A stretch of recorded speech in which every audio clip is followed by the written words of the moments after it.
बघा, महाराष्ट्रामध्ये मेंढपाळांची संख्या मोठ्या प्रमाणात आहेत आणि प्रामुख्यानं महाराष्ट्रातील धनगर समाज हा पारंपरागत हा मेंढी आणि शेळीचं पालन करतो।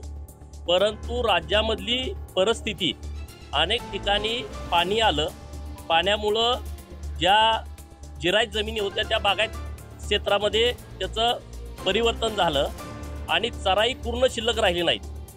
फॉरेस्ट विभागानं चराई पास देणं बंद केलं। गेल्या 10 वर्षांपासून महाराष्ट्रातल्या मेंढपाळांना चराई पास दिले गेले नाहीत आणि म्हणून आम्ही सातत्यानं राज्य सरकारकडे प्रयत्न करत होतो की मेंढपाळांना चराई पास द्या। तर सरकारचं असं म्हणणं आलं, जुलै, ऑगस्ट, सप्टेंबर, ऑक्टोबर हा पावसाळ्याचे दिवस आहेत, या दिवसामध्ये आम्हाला चराई पास देता येत नाहीत। परंतु त्या गोष्टीमध्ये सुद्धा आम्ही आग्रही आहे की त्या महिन्यात सुद्धा आम्हाला पास मिळाले पाहिजेत।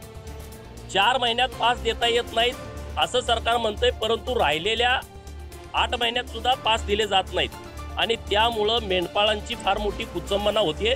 मेंढपाळांना मोठ्या अडचणींना सामोरं जावं लागतंय आणि माझ्यासोबत आता हे मेंढपाळ आहेत, हे गुजरातहून इकडं गेल्या 70-80 वर्षापासून महाराष्ट्रात फिरस्ती करणारे हे सगळे मेंढपाळ आहेत आणि त्यांची ती अडचण होती। म्हणून राज्य सरकारकडे आम्ही ही मागणी लावून धरली।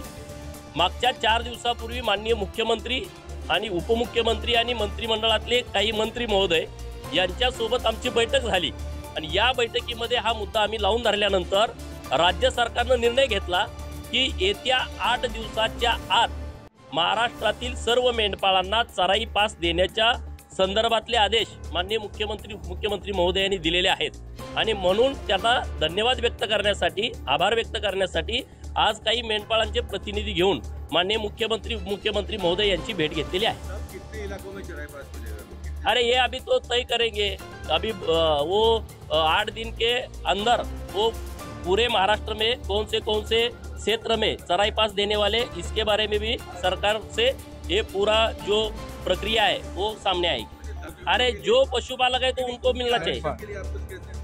अरे आरक्षण का तो अलग विषय है, तो वो विषय भी हम काम कर रहे हैं, लेकिन ये जो विषय था भेड़ बकरियां चराने वाले हमारे लोगों का, वो बारे में सरकार ने बहुत अच्छा डिसीजन लिया है। धनगर आरक्षणाच्या संदर्भामध्ये मी सभागृहामध्ये बाजू ठामपणे मांडलेली आहे। धनगर समाजाच्या आरक्षणाच्या बाबतीमध्ये वारंवार मीडियामध्ये असेल, चर्चेत असेल किंवा वेगवेगळ्या नेत्यांच्याकडून स्टेटमेंट केली जात आहेत की धनगर समाजाचा समावेश एसटी मध्ये करायचा आहे। आमचं मुळात म्हणणं असं आहे, आम्ही नव्यानं एसटी मध्ये समावेशाची मागणी करत नाही। आम्ही ऑलरेडी या एसटीच्या लिस्टमध्ये 36 नंबरला आहोत। धनगड या राज्यामध्ये जमात अस्तित्वात नाही हे सरकारनं शपथपत्रावरती मुंबई उच्च न्यायालयामध्ये दाखल केलेलं आहे। सरकारनं आता हे मान्यच केलंय की धनगड राज्यामध्ये अस्तित्वात नाही, आहे तो धनगर आहे। तर सरकारकडे आमची मागणी अशी आहे की तुम्ही आता महाराष्ट्रातल्या सगळ्या जिल्हाधिकाऱ्यांना आदेश द्या की धनगड महाराष्ट्रात अस्तित्वात नाही, आहे तो धनगर आहे, धनगराच्या प्रत्येक व्यक्तीला एसटीचा दाखला द्यायला सुरू करा। ही मागणी मी सभागृहात लावून धरली आहे। कोर्टामध्ये पण आमची बाजू आम्ही लढतोय। धनगर समाज हा संयम बाळगणारा समाज आहे आणि आम्ही कायदा मानणारी लोक आहोत। आम्ही कायद्याच्या पद्धतीनं कोर्टामध्ये दाद मागतोय।